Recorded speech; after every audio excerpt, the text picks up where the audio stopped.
This week, our primary subjects are health and justice and their relation to the environment.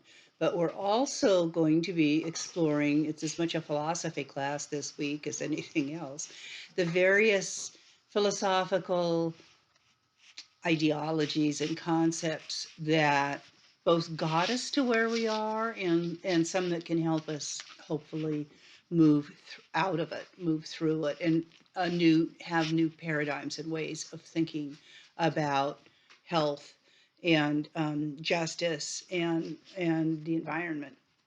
We're going to be exploring three, once again, very disturbing examples: the Bhopal gas disaster in Bhopal, India, the water crisis in Flint, Michigan, lead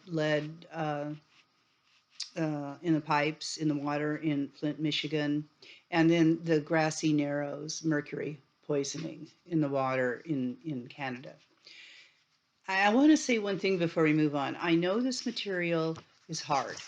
I understand that. It kind of gets to me, well, it doesn't kind of, it does get to me as I prepare lectures and go through it every week and look for videos to put up for you and that type of thing. It's hard because it affects all of us in I was going to say in very deep ways, but some of us aren't even aware of how much it affects us. I think today, after this lecture, these lectures, there's going to be two, because this is another very long, dense chapter. You'll begin to pay attention, I hope, especially to food, because that's the one not it's one of the main areas we can make immediate changes, and for our children too. So it's important when we get to it.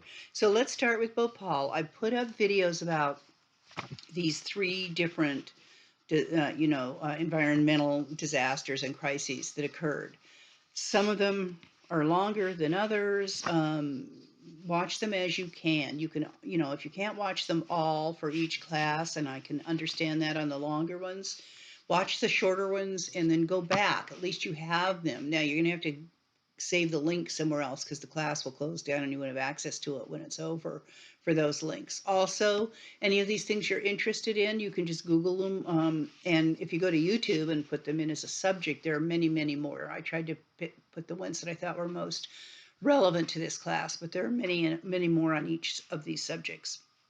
So Bhopal happened in 1984. If you watch the film, you basically know what happened. If you haven't, please watch one of them that I put up.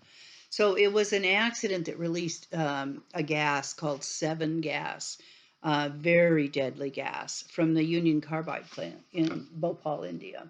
And of course, it was the very poorest people who lived in Indian shanty towns. If any of you have seen Slumdog Millionaire, you might want to go see that if you haven't. You get a visual of what those shanty towns are like. And there were huge shanty towns surrounding within 100 yards of the Union Carbide plant that was making pesticides. So they're very, very poor, obviously. Okay. There was a twin plant to the one in Bhopal that Union Carbide had that they, Union Carbide claimed had been and was trouble-free, but it turns out that it had safety features, of course, that the Bhopal plant did not have in place because, they're poor Indian people living in shanty towns. The lower estimates are that 30,000 died. There were probably many, many more, over 500,000 and as many as 1 million. Once again, it's very hard to find, the correct numbers for this. Were injured, most of them for life. And when you see the films, you'll see how those injuries, manifested. And the tragedy continues today because there are still birth defects, memory problems, breathing problems, immune system issues, and psychological problems with the people, who survived that. And of course, the children that they had subsequently, or women who were pregnant at the time. So there were just tiny. Now think about this. We're talking about health and justice, right, in this chapter. Okay, this week. So justice would be some justice would be money, right, to help people deal with their medical problems, and particularly those who can't work, and access to health professionals and a variety of other things. So of course that didn't happen. There have only been very tiny reparations. In 1989, Union Carbide made some payments. Sounded like a lot. I think in the text it says $470 million. Well, that wound up to be $1,000 per victim. And there's a terminology here called the corporate veil, which dropped over all of this. And we'll talk much more deeply about the corporate veil when we get to the chapter on monetary systems and economics. But the point of the corporate veil is that it basically protects investors and the companies from liability. So it's very hard to sue under these circumstances. But in 2001, here's an example of how that trail goes. In 2001, Union Carbide merged with Dow Chemical. So Dow, of course, claimed, and it was true, that the accident took place prior to them owning, before their acquisition, so they had no liability. Then Dow reiterated that claim when it merged with DuPont in 2017. So that leaves, there's another layer of hurdles for victims to get through in terms of who to sue and accountability and a variety of other issues. The Indian government, interestingly, and I thought with a lot of chutzpah, demanded, or requested, I should say, the extradition of the CEO of, I'm trying to say, the original company, Union Carbide, at the time of the accident. And they wanted him to face trial for culpable homicide. Okay. And there's a video also on YouTube, a short documentary about him, so you can see him in person and not Martin Sheen portraying him in one of the videos I put up. And so and then the Martin Sheen movie. And so, of course, the U.S. did not comply with that request from the Indian government to extradite him, Warren Anderson. And he died in 92 in Florida, lived a very healthy, happy, rich life. In 2010, the U.S. declared that the case was closed with India and with the company. And finally, in 2014, so not that long ago, remember this happened in 1984, after a week of hunger strikes, the Indian government gave an additional 100,000 rupees compensation to each victim. Now, 100,000 rupees, man, sounds like a lot, right? Except that it translates in American money to $1,600. So from,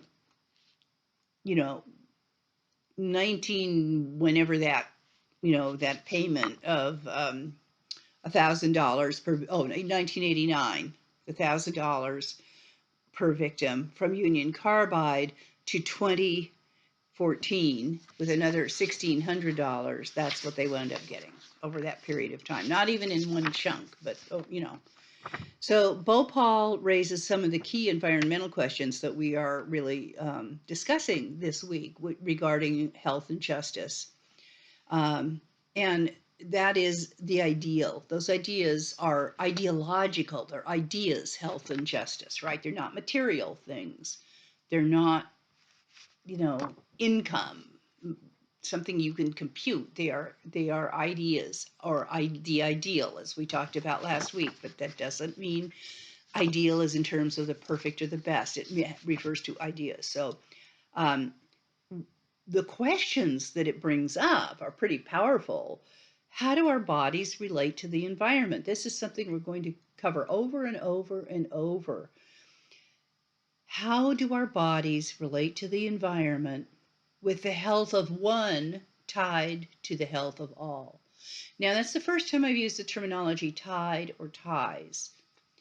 That's a very powerful concept. Tied, related, connected, and you'll hear it a lot in this chapter. So Eric Kleinenberg, who was a scientist, said after the Chicago heat wave of 1995, when there were hundreds of deaths after that Chicago heat wave, what he said was, we have, and I'm emphasizing this, we have collectively created the conditions that make it possible for so many to die. Why? Because even in 1995, scientists knew that that incredible heat wave had something to do with climate change, which has everything, or the vast majority of it, to do with how the world we have created, how we make money, how we live, what our machines are, what we eat, all of those things, as we'll see as we go through. So, in other words, what that means is Bhopal and these other couple of disasters we're going to look at in this chapter are social tragedies. And that means that they're patterned by factors that have to do with, things like our economy, our technologies, and our politics. And they're all equally important. And the most really important one of all of those things, the economy, technology, and our politics, is the distribution of the environmental bads and goods. Remember, we talked last week about environmental, who gets the bads, who gets the goods. And the more powerless you are, the poorer you are, the poorer country you live in, if you are people of color or not a person of color or not, you're more likely to get the bads. We went over that, as I said, last week. So one of the things that they bring up as an example is the COVID epidemic. All these things that come together.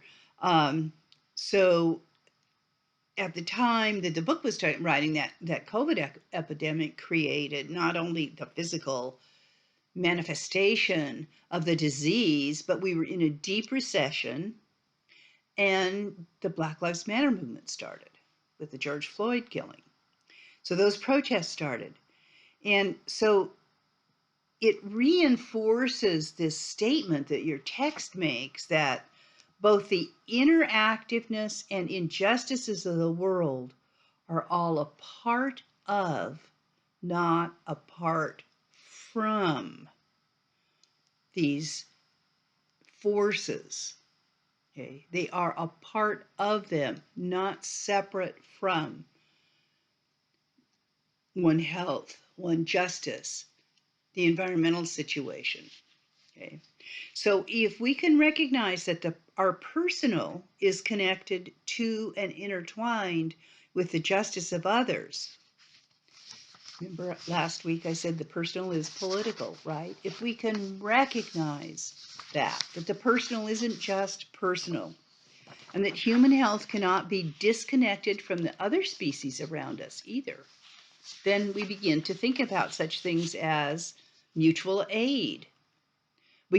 What kind of mutual aid can we provide rather than imagining our bodily survival as against the world around us? That's an old, particularly Western trope, right?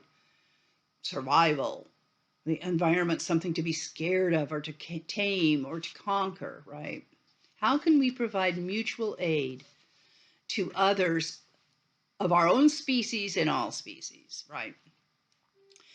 Rather than another question is, rather than striving against each other, how do we move towards, rather, the one justice idea? So correlating the injustice of each into the injustices of many. How do we see the injustices that happen to others, that they also affect us? Okay? There's no way that they're separate. It can appear they're separate. It can appear that people in gated communities are protected and safe from, whatever's going on out there in the rest of the world. But ultimately, it all comes home to all of us because we all live in the same ecological environment. Okay. And then we think about what are the consequences of these injustices and then the consequences for the biggest community of all. Okay. And so this requires, as I mentioned this term before, I'll use it more than once in this lecture, a complete paradigm shift. So rather than thinking of this competitive survival of the fittest, we begin to think about ourselves as one in all and all in one. Okay? We are all connected. So when you think about the word ecology, oh, and in a little bit further in the chapter, I want to just say, or in the lecture, we're going to get into how an example of how Scandinavians think about that. Scandinavian countries, it's all in one and one in all. So the word ecology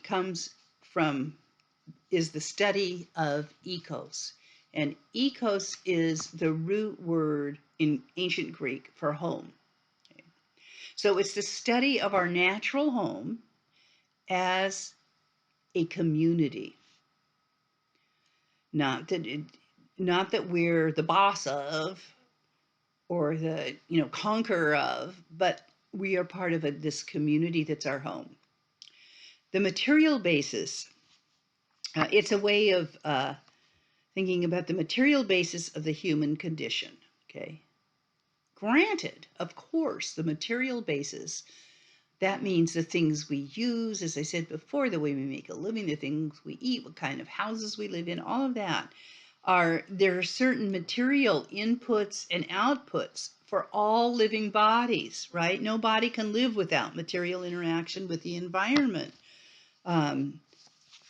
Just think about food and shelter and water, okay? So Karl Marx says, this is really important because now we're looking at the material part of this. The mode of production of material life conditions, the social, political, and intellectual life process it creates that intellectual life. So the material way that we live, once again, automobiles, air conditioning, the kind of fuel we use, how we produce food, where our clothing comes from, et cetera, those ideas, right? The life conditions, the social and political and intellectual life creates that ideas of how life is, who we are in the environment. Much of it is based on, are we farmers? Do we go to cubicles every day? Do we do this a lot? How do we earn a living? Are we foragers? Formerly known as hunter-gatherers? Those material conditions influence very much the way we think about things, the way we ideate about nature and the world in which we live. So those were examples of this next part, which are that there are so many different ways that societies arrange material production. Okay, and we're going to get there more in the chapter on economics in chapter 4. So how we do this, if you want to just turn it into the phrase make a living, how we make a living, what's our material, how we travel, how we, what structures we live in, etc., has consequences, of course, for how we live and think. How we think. Our ecology, therefore, is our economy, right? And our economy is our society. And I love that they quote Madonna in the text. We are living in a material world. Oh, yes, we are. Okay. So what's an ecological dialogue? We talked a little bit about that last week. We can get into a little bit deeper this week and throughout the term. So material factors always also depend on ideal factors. This is why I was saying it isn't exclusively one or the other. Material factors are very, very, very, very powerful. But let's just make up a ratio and say they're 50% of what's going on. And it's ideal factors that make up the opposite. That make up the rest of it. Okay, so the way we think about the environment and ecology. So ideals are shaped by the material culture. Okay? But the reverse is also true, that the material culture is shaped by what we think, the ideals. So think about computers. There weren't any computers before there were computers, right? They didn't even exist. So the idea of being able to access something in a few seconds and deal with it, I'll give you an example. We used to have dial-up, right, to get to computers before there was broadband. I still don't have broadband. I have to have a dish because of where I live out in the woods. Okay. But I remember the dial-up days. And a while ago, my granddaughter was here, who lives in a city and has broadband. And she went crazy with how long it took for a video to load or a variety of other things here. Well, her expectations have changed, right? Because it's fast now. So she expects it to be fast. And her ideology about the material world is that it is fast. And when it isn't, it's kind of cognitive dissonance for her. So they are a feedback loop. It's very important that what you can do and what you do, this is a key point. There's a lot of things we can do, right? And depending on what it is, some of us choose to do it and some of us choose not to. What's that choice based on? It's based on what you know, believe, and value. Okay? Those are ideal factors. Those are ideologies, okay? And they're equally important as what your material bodily circumstances are. So the example your text gives, and it's a great one. I could give many, many, many, many others, but here's the book's example. If you don't know about germs, think about all the cultures that don't know about germs. Many indigenous people don't know them by name or what they do or the scientific aspect behind them. So if you don't know about germs, you'd have very different cultural norms and values about cleanliness. Or you might behave in ways that leave yourself and others vulnerable to their negative effects. Okay? So knowledge is crucial to a lot of this. Okay? Remember, it's about what you know, what you believe, and what you value. So what you know, believe, and value depends also, flip it back the other side, on your material circumstances. And the example they give you are the people of the Arctic. And it's a really interesting thing if you've studied anthropology at all, or maybe come across this somewhere else. And early anthropologists to the people in the Arctic came back and said, these people have 200 words for snow. For a long time, everybody went along with that. And then some later generation anthropologists went up and said, no, they don't have 200 words. They only have like 50 words for snow, which is an awful lot more than we have, right? I mean, I got, hard or soft, I guess, basically, slush or, whatever.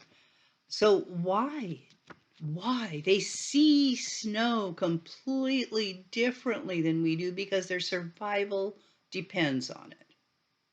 You go out hunting one morning for walrus or something, and what is solid ice going out could have melted and be an island, and you're out there floating away and you never get home when you try and get your walrus home. Okay. So they see differently those things because They need to, also very important, because they have language to describe it. There's a wonderful murder mystery film, I think it's from the 90s or something, called Smilla's Sense of Snow. And she's an Inuit person, and she solves a murder mystery because she can identify something that happened in the snow. And for us, it's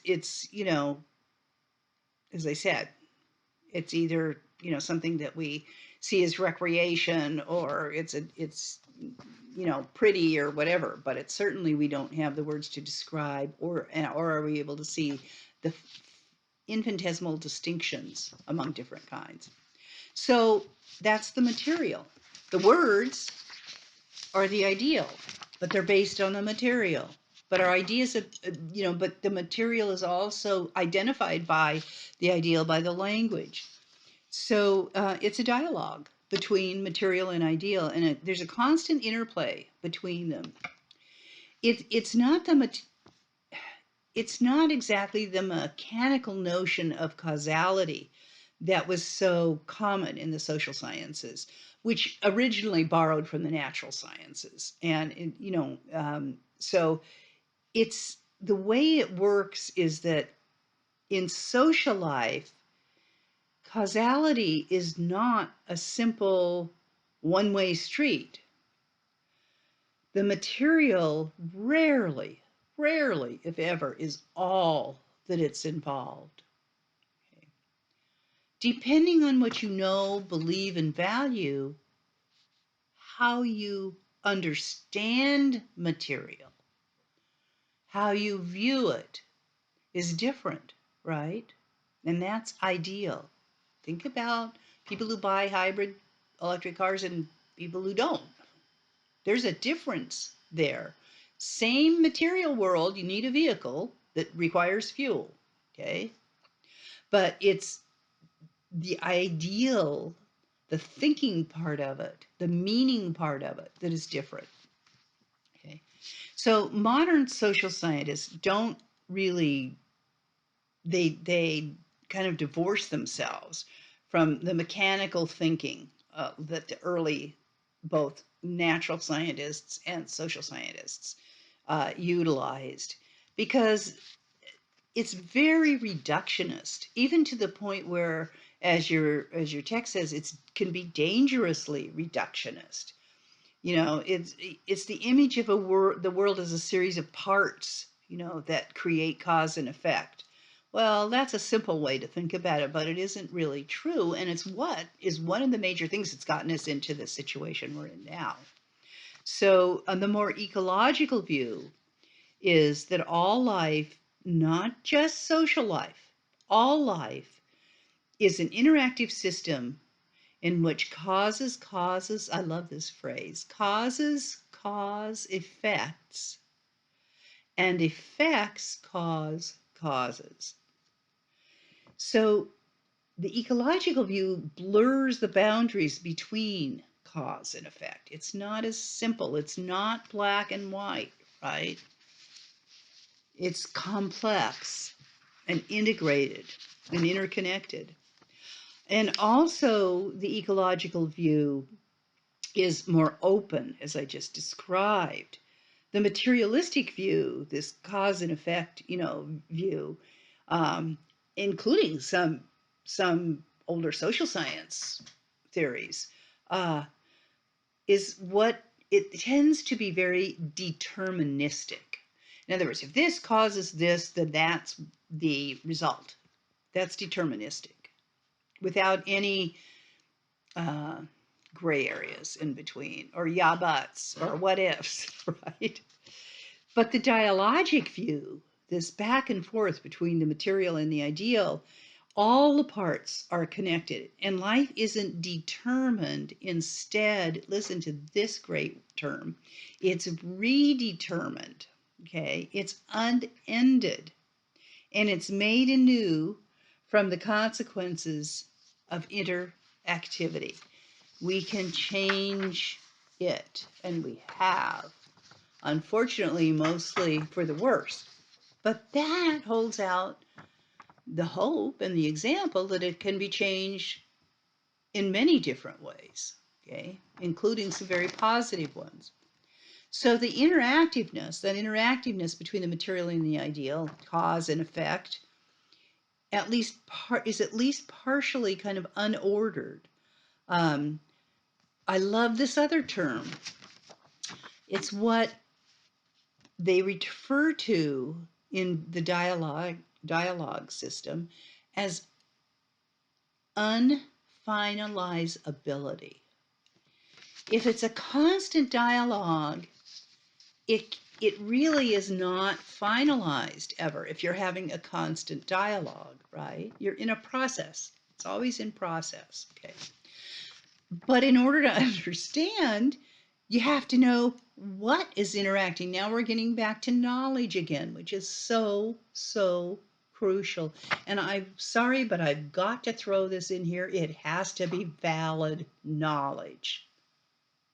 Okay? It has to be real, valid knowledge. Not assumptions, not urban legends, but knowledge. There is a distinction there. And that's part of what you're in college for. That's part of what college is about, one of the major things college is about. So in order to understand, you have to know what is interacting. You have to understand connection. I always, when horrible things happen or there are strange consequences to things and there's this big brouhaha about this horrible thing that happened, my question is always to the people who perpetrated this stuff is, what did you think would happen? Did you think there could be a good outcome, I could bring up a bunch of examples, but most of them are very political, but you can imagine what I'm talking about, anywhere from health to violence. What did you think would happen if you went down that road, behaving in that manner? So that's that understanding of connection, okay? I am going to get somewhat political. If there's a lot of guns, there's going to be a lot of murders. There's going to be a lot of gun violence, right? Okay. It's not a complex connection. It's pretty obvious, I would think. Okay, so you have to be able to see difference to understand these connections, okay? Otherwise, there's nothing to connect, there's nothing to overlap, or to mutually constitute, to mutually create or devise, okay? And the same goes for disconnection. And this is where I get back to my question, what did you think would happen? There was no connection. There was disconnection for many of these horrible things to happen, okay? The other, to make it even more complex, not everything, as we talked about cause and effect, is directly connected, okay? Therefore, you have to be able to imagine what the difference might be. You have to, there's a thing, they call it imagining difference. You have to go through some scenarios, in other words, about some of these issues, okay? And you think about what would happen in all these different scenarios if we didn't do it that way, if we didn't have those laws, if we did have other laws, if we did have other policies relating to the environment, et cetera, okay? So now we're focusing on the ecological dialogue from the material side, pretty much right now. And then that's in this section of the book. Then in the next section, we're going to focus more on the ideal side. But they're always going to interact, and in each chapter, there's always going to be this interaction. And then the last part of the class and the book will be about the practical. What practical things can happen? So this next section introduces the concept of One Health. And the human body and health is often seen as, this is interesting. It might be a shock to you to hear this statement, But if you think about it, you know this. You've heard it in many different ways, many different times, many different sayings and tropes and ideas about it, which is that the human body and the health of the human body has often been seen as diametrically opposed to the concerns of the environment. So that's a way of thinking about the material world that is just the opposite, but still very prevalent and historically extremely prevalent. Okay? That the environment is the enemy of the human body. So, for certain examples about this that are here is, why do we alter the environment by draining swamps and using pesticides? The irony is it's to make it healthier, right? Now we know now that it doesn't make it healthier, it does just the opposite, but that was the idea, the ideology behind it. So the environment is often used as a threat to human health and has been, and not as an aspect that support of it. That there are aspects of it, of course, that support human health. And those concerns for human health in the past, and still today, but really in the past when we were spraying DDT on everything, for example, caused transformations of the environment that were attempting to create, you could almost say, okay, well, they're creating a form of, some kind of environmental justice, because the idea is that they're trying to um, create more health and comfort for people.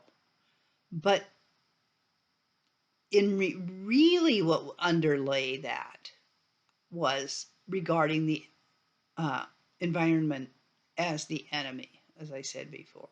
You can justify it by saying, well, it's going to kill all the mosquitoes, so people won't have malaria, and a whole variety of other things. And there is a correlation, of course, there, but there are other ways to deal with mosquitoes than spraying DDT all over everything. So I love this quote from Tennyson, and you've probably heard it in one form or another, even maybe in a literature class or whatever, but nature is a world of strife and conflict and violence, red in tooth and claw. So that's kind of a Victorian take on nature. Ooh, scary, scary, violent, hostile, all of that. So the very word environment has the connotation of what's around us. Remember, ecos is our home. Environment is larger, the surroundings, right? Our environment, and ecological space, our neighborhood, it's not us, is how we've thought about it historically. It's around us, okay? So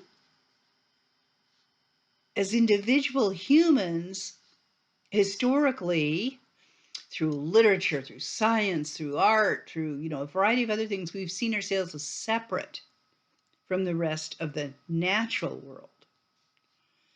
We are, the top of the pyramid, right? The top of the heap. Everything's here for us to manage in the world, on the planet, that type of thing. We're separate from it, not of it. So the opposition of ourselves to the environment, there's been very much theorizing about that. Is how did this arise? Could it be because we're animals? And there's some disgust with our bodies, at least in the minds of some, that we, do the same things in terms of food and sex and, elimination and a variety of other things that the animal world does, particularly the mammalian animal world, but all of the others in some form or another. We can just see it more obviously in the mammalian world because that's what we are. So there's this awareness that we're not unlike animals with animal needs. And therefore, it's kind of important to separate us from them. Okay, it's possibly an unconscious way. We unconsciously try to ignore the low aspects of human life. Now, this was more, of course, when these ideas were first promulgated, more than I think, most of us currently today are not, I hope, thinking that way. But it's a long standing way of thinking about the natural world as opposed to human life. And so that's it. So one of the things that's charming about this book is these new terms that keep coming up, and the authors coined a new term that they hope will lessen the separation and help us to see our body and the environment as, not so oppositional, and that coin they termed was the environment, IN rather than environment. And it refers to the inner zone of the environment where our body is in ongoing dialogue with it, with our body and with the outer world. And then environmental issues that are involved with that is that health is, the prime example that what is inside of us is also outside of us. And that is that outside, so the environment is what's inside of us. The environment is what's outside of us. And it's true, health is the prime example of what's outside of us that we bring inside of us. The air we breathe, the water we drink. And we have some examples of that, don't we, this week with Bhopal, the air we breathe, Grassy Narrows, and Flint, the water we drink, and the food we eat, which we're going to discuss here in just a minute. So we're moving into that. The environments of food, feeders, and eaters. So as the text points out, if you are what you eat, that is your future body there under your fork. It's ecology in action. That's a pretty powerful thing to think about.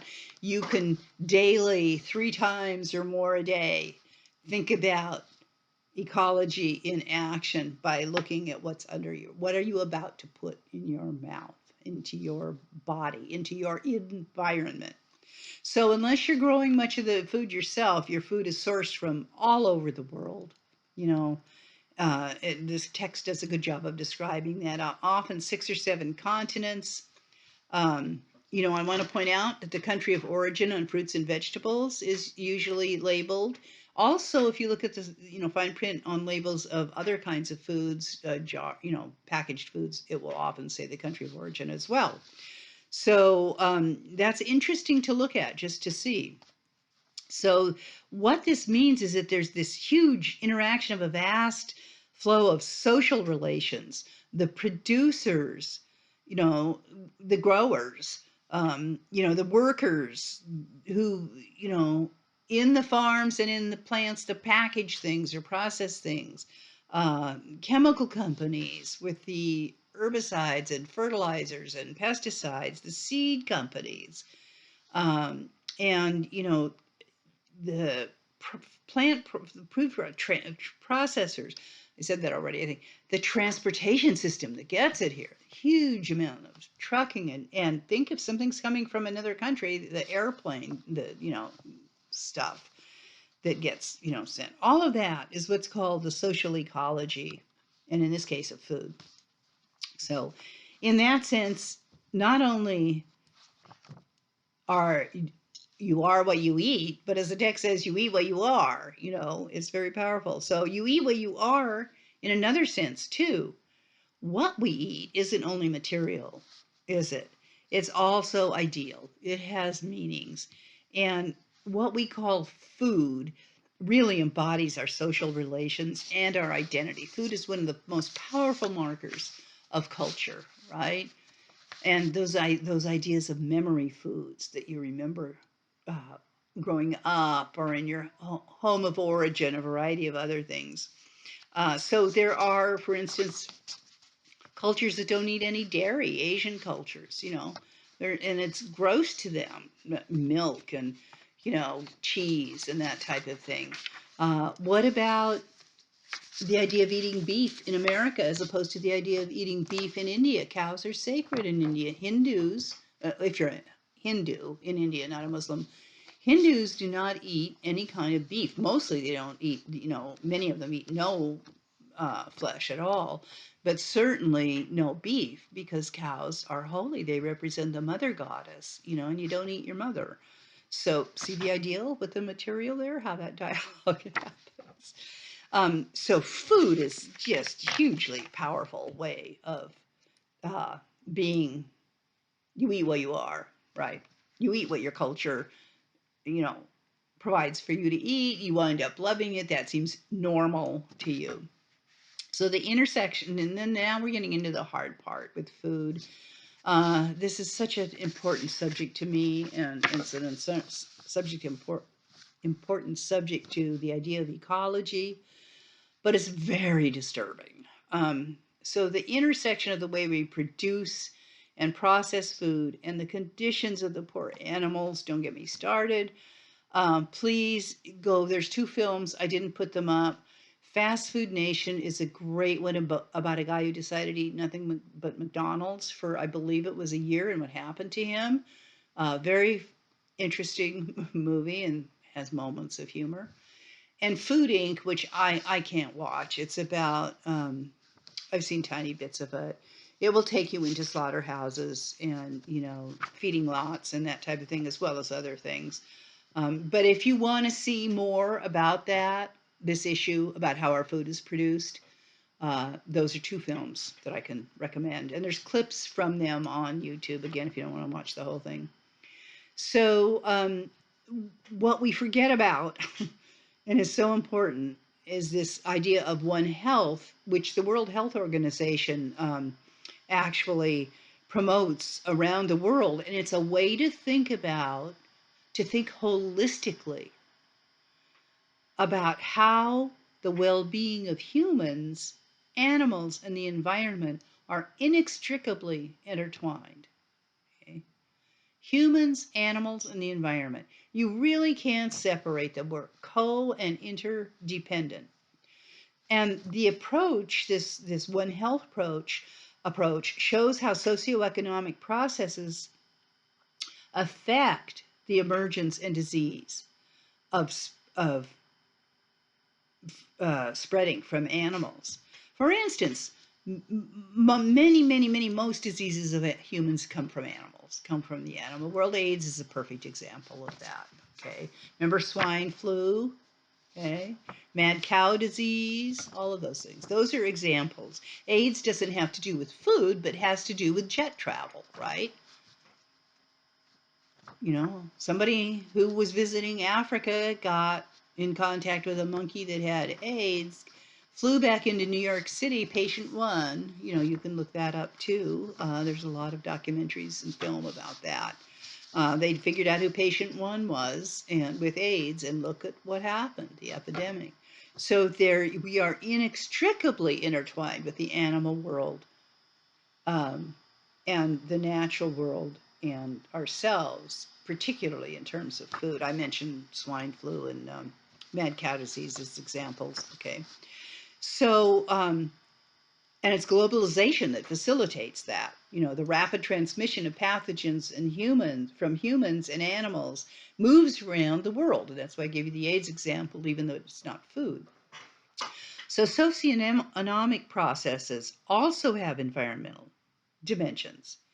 The growing human demand for food and for natural resources, more and more gas, more and more natural gas, and it leads to fracking, more and more water, that type of thing. It alters land use patterns in ways that, this already, that seriously damage ecological systems. So more and more wood, clear cutting, overfishing, and the feedlots for the feeding the cows and hogs that we raise for food. None of that has to do with what's called agroecology, a combination of agriculture and ecology.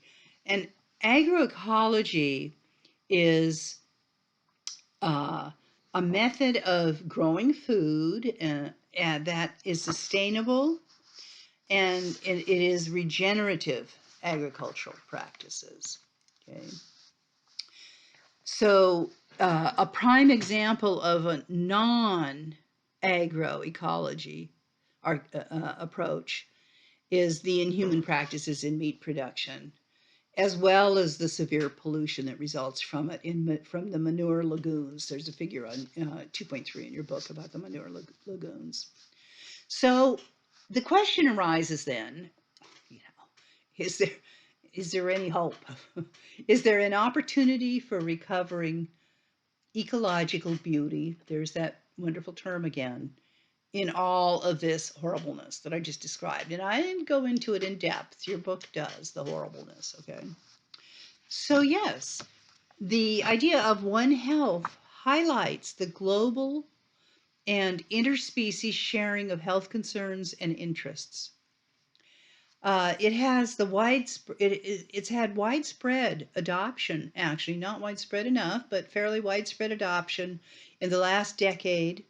And it's encouraged policymakers to take a more holistic view of public health and food production because they're conjoined, right?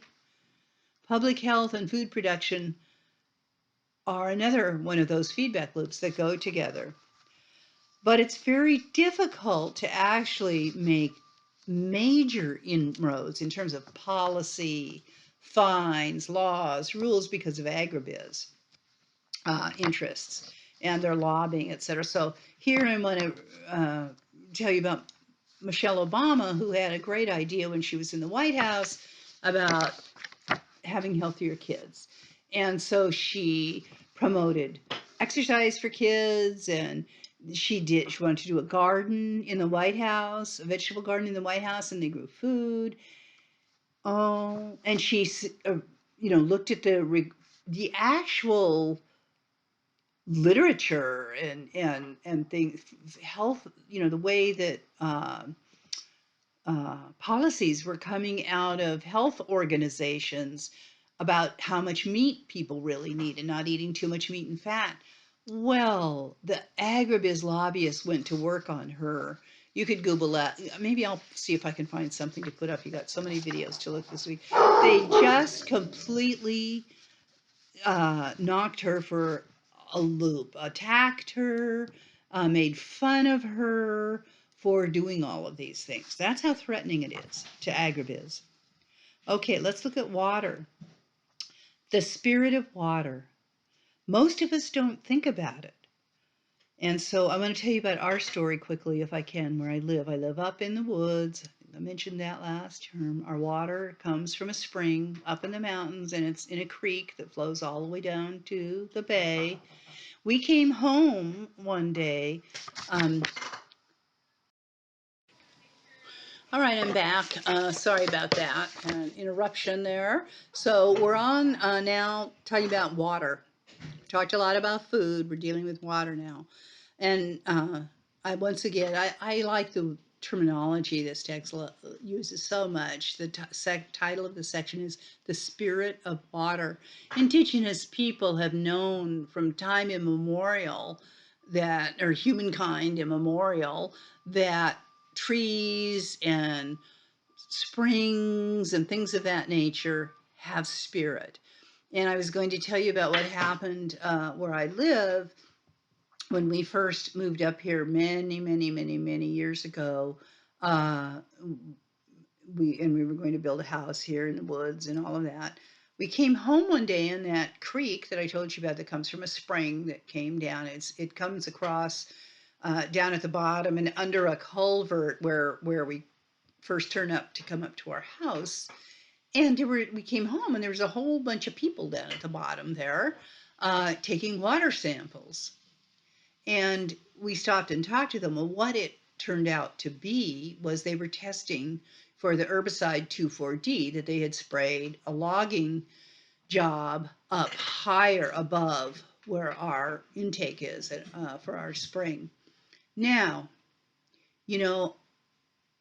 there turned out to be a huge lawsuit, but it was thousands of people in Oregon about 2,4-D. It wasn't just us. We just signed on to a huge lawsuit. Um, but we couldn't drink our water for a very long time until it tested clean of that. And I will always remember that. I never knew if we hadn't shown up. It was just serendipity that we showed up when they were doing that. If they would have actually informed us about it, uh, they got very kind of embarrassed and uptight when we asked them if they were planning on informing us. Um, but at any rate, that's my story. So I'm familiar with the spirit of water. I have some of the best water, and this is the other thing, of course. It's spring water, so it's beautiful, wonderful tasting and pure water when it isn't polluted with herbicides. Okay, so once again, most of us don't think about water and the source of our water. You might think about it. Um, many people use filters and a variety of other things depending on where you live and what the water is like, what it tastes like. I actually have a couple of friends who come up here and get water, or they used to, at my house because it tastes so good. My husband used to make beer. He was a wonderful beer maker. And I always thought it was interesting because when I used to go, one of my daughters lived in Seattle for years, and I used to drive up there. And every time I go past the Olympia Brewing Company, which is right on I-5, they have a big sign, of their logo and things that said it's the water. Well, I never could figure that out till my partner started making beer, and then I realized, my husband, that it is the water. If you got good water, I mean, he was a good brewmaster too, but you get my point. Think about it is my point. I guess the deeper point is think about your water. Think about where it comes from. Think about what it tastes like. What does it look like? Is it clear, etc. And when you watch Flint, you'll see it's very apparent with their water that it wasn't okay. Um, so Flint, poor black community, poor and predominantly black community, I should say. You know, uh, in April 2014, Flint decided to save money, or rather, the city of Flint. Instead of getting the water from Detroit, they decided to get it from the Flint River. Turns out the river was polluted, and that corroded the inner part of the pipes, which were ancient lead pipes, had never been replaced, and so caused lead poisoning.